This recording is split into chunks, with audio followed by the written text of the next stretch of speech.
నరహంతకుడు Nayeem encounter జరిగి ఇవాల్టికి సరిగ్గా ఏడాది పూర్తయింది. గతేడాది ఆగస్టు 8న షాద్నగర్లో జరిగిన నయీం ఎన్కౌంటర్ అప్పట్లో పెను సంచలనం. అప్పటి నుంచి ఇప్పటి వరకు దర్యాప్తు టీవీ సీరియల్లా కొనసాగుతూనే ఉంది. నయీం అక్రమాస్తులు, ఆయుధాలు, నేతలు, ఖాకీలతో అతని లింకులు ఇంకా కలకలం రేపుతూనే ఉన్నాయి. ఎన్కౌంటర్ జరిగి ఏడాదవుతున్నా నయీం కేసులో పురోగతి ఆవు కథలా మళ్లీ మొదటికొచ్చిందనే విమర్శలు వస్తున్నాయి. కబ్జా కోరుగా నయీం కూడబెట్టిన వందల కోట్ల అక్రమాస్తుల చిట్టా లాగారు. భారీ ఎత్తున ఆయుధ డంప్లను గుర్తించారు. ఎందరినో పిట్టల్లా కాల్చి చంపిన నయీం ప్రాణభయంతో ఎన్ని జాగ్రత్తలు తీసుకునేవాడో కళ్ళకట్టారు. మహిళల్ని సెక్యూరిటీ గార్డులు నియమించుకోవడం, చిన్నారుల్ని రక్షణ కవచాలుగా వాడుకోవడం, ప్రాణభయంతో పిరికితనంతో నయీం ఎన్ని అగచాట్లు పడేవాడో సీన్ టు సీన్ ని పోలీసులు బయటపెట్టారు.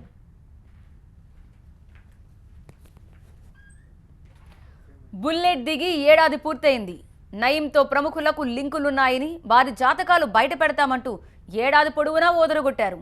క్యాలెండర్ మారిందే తప్ప చిన్నా చితక అరెస్టులు, ఆస్తుల గుర్తింపు తప్ప నయీం లింకుల వ్యవహారంలో బడాబాబుల భాగోతం ఇప్పటి వరకు బయటపడలేదు, బయట పెట్టలేదు.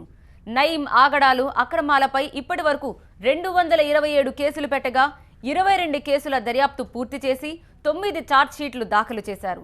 129 మందిని అరెస్ట్ చేయడంతో పాటు 109 మందిని కస్టడీలోకి తీసుకున్నారు. మొత్తం 890 మందిని సాక్షులుగా విచారించారు.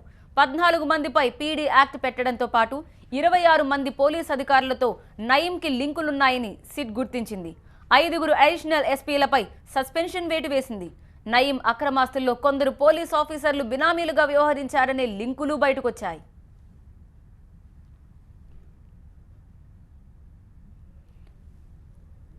గ్యాంగ్స్టర్ నయీం ఎన్కౌంటర్ జరిగి ఏడాది పూర్తయినా ఇంతవరకు చిక్కిన వారంతా సివిల్ క్రిమినల్సే. కొందరు పోలీసులపై వేటుపడ్డా నయీంతో సంబంధాలున్న రాజకీయ నాయకులు మాత్రం సేఫ్ జోన్లోనే ఉన్నారనే ఆరోపణలు వెల్లువెత్తుతున్నాయి. ఇక అన్నిటికీ మించి నయీం యాక్షన్ టీం ఎక్కడన్నది ఇప్పుడు హాట్ టాపిక్గా మారింది. మహబూబ్నగర్ జిల్లా మన్ననూరు కేంద్రంగా కార్యకలాపాలు నడిపిన మాజీ మావోయిస్ట్ శేషన్న ఈ టీంలో కీలకమైన వ్యక్తి. ప్లాన్ నయీందే అయినా అరాచకం సృష్టించేది మాత్రం శేషన్న నేతృత్వంలోని ఆ యాక్షన్ టీమే అని తెలుస్తోంది. శేషన్నతో పాటు ముషీరాబాద్, పాత బస్తీలకు చెందిన మరో 6 నయీం యాక్షన్ టీంలో ఉండేవారని సమాచారం.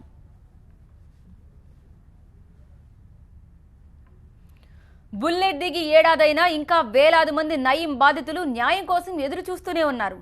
కేసులు ఎక్కువగా నమోదైనా దాఖలైన అభియోగ పత్రాలు మాత్రం తక్కువే.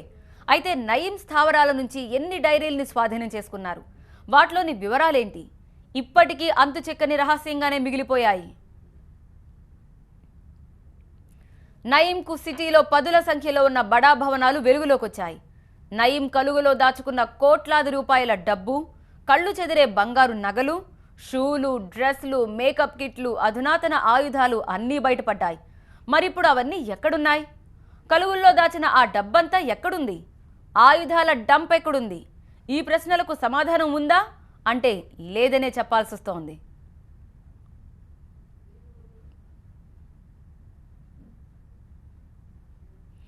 Under world mafia don Dawood ఇబ్రహీంలా నేర సామ్రాజ్యాన్ని విస్తరించుకున్న నయీం ఇళ్లల్లో జరిపిన సోదాల్లో దొరికిన నయీం డైరీ ఎన్నో రహస్యాల్ని బయటపెట్టింది. ఎవరెవరు ఎప్పుడు తనతో భేటీ అయ్యారు, ఏ డీల్ చేసుకున్నారు, తనకు డబ్బిచ్చిందెవరు, తాను ఎవరికి డబ్బిచ్చారు, అన్ని విషయాల్ని నయీం తన డైరీలో పేర్కొన్నాడు. వేల కోట్ల భూ కబ్జాలు, వందల కోట్లలో లావాదేవీలపై ఖాకీలకు ఓ లెక్క దొరికింది. నయీం డైరీ ఖాకీలకు చిక్కడంతో నయీం అండ చూసుకుని చెలరేగిన బడాబాబుల్లో షివరింగ్ మొదలైంది. అయితే డైరీలో అనేక విషయాలున్నాయన్న మాటే కానీ ఇప్పటి వరకు అందులో ఏముందో ప్రజానీకానికి ఎవరూ స్పష్టం చేయలేదు. నయీం ఎన్కౌంటర్ అయి ఏడాది పూర్తయిన సందర్భంగా మళ్లీ హడావిడి మొదలైంది. సిట్ అధికారి నాగిరెడ్డి ఆధ్వర్యంలో కేసు దర్యాప్తు ఎలా సాగుతోంది? ఏడాదైన సందర్భంగా ఇక ముందు ఎలాంటి మార్పులు జరగబోతున్నాయి? నయీంతో అంటకాగిన రాజకీయ ప్రముఖుల సంగతేంటి?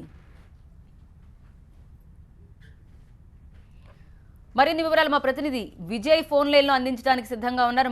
విజయ్, ఇప్పటికీ రహస్యంగా మారిపోయిన ఆ విషయాలు ఎప్పుడు వెలుగులోకి వస్తాయి? ఇప్పటి వరకు అసలు యాక్షన్ టీం ఎక్కడుంది? దాదాపుగా నయీం కేసుకు సంబంధించి ఇన్వెస్టిగేషన్ లో భాగంగా ఇప్పటి వరకు 227 కేసులు నమోదయ్యాయి. 118 మందిని అరెస్ట్ చేశారు.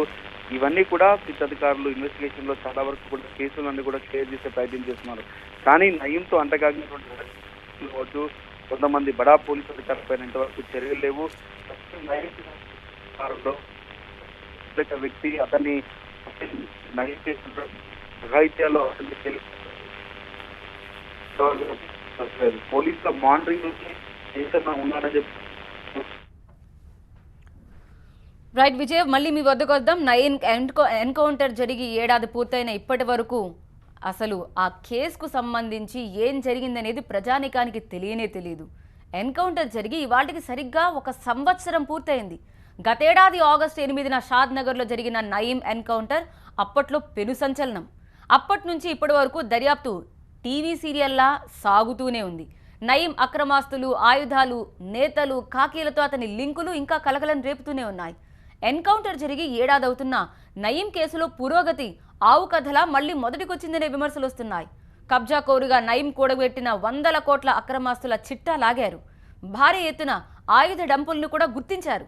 ఎందరినో పిట్టల్లా కాల్చి చంపిన నయీం ప్రాణభయంతో ఎన్ని జాగ్రత్తలు తీసుకునేవాడో కళ్ళకు కట్టి మరీ చూపించారు. మహిళల్ని సెక్యూరిటీ గార్డ్స్గా నియమించుకోవడం, చిన్నారుల్ని రక్షణ కవచాలుగా వాడుకోవడం, ప్రాణభయంతో పిరికితనంతో నయీం ఎన్ని అగచాట్లు పడేవాడో సీన్ టు సీన్ని పోలీసులు బయటపెట్టారు. బుల్లెట్ దిగి ఏడాది పూర్తయినా నయీంతో ప్రముఖులకు లింకులున్నాయని వారి జాతకాలు బయట పెడతామంటూ ఏడాది పొడవునా ఓదరగొట్టిన క్యాలెండర్ మారిందే తప్ప చిన్నా చితకా అరెస్టులు, ఆస్తుల గుర్తింపు తప్ప నయీం లింకుల వ్యవహారంలో బడాబాబుల బాగోతం ఇప్పటి వరకు బయటకు రాలేదు. బయట పెట్టలేదు. నయీం ఆగడాలు, అక్రమాలపై ఇప్పటి వరకు 227 కేసులు పెట్టగా 22 కేసుల దర్యాప్తు పూర్తి చేసి 9 ఛార్జ్షీట్లు దాఖలు చేశారు. 129 మందిని అరెస్ట్ చేయడంతో పాటు 109 మందిని కస్టడీలోకి తీసుకున్నారు. మొత్తం 890 మందిని సాక్షులుగా విచారించారు. 14 మందిపై పీడీ యాక్ట్ పెట్టడంతో పాటు 26 మంది పోలీస్ అధికారులతో నయీం లింకులున్నాయని సిట్ అధికారులు గుర్తించారు. 5 అడిషనల్ ఎస్పీలపై సస్పెన్షన్ వేటు కూడా పడింది. నయీం అక్రమాస్తులో కొందరు పోలీస్ ఆఫీసర్లు బినామీలుగా వ్యవహరించారనే లింకులు కూడా బయటకొచ్చాయి. ఇంత పెద్ద కేస్ ఇప్పుడు ఏమైపోయింది? గ్యాంగ్స్టర్ నయీం ఎన్కౌంటర్ జరిగి ఏడాది పూర్తయినా ఇప్పటి వరకు చిక్కిన వారంతా సివిల్ క్రిమినల్స్ మాత్రమే.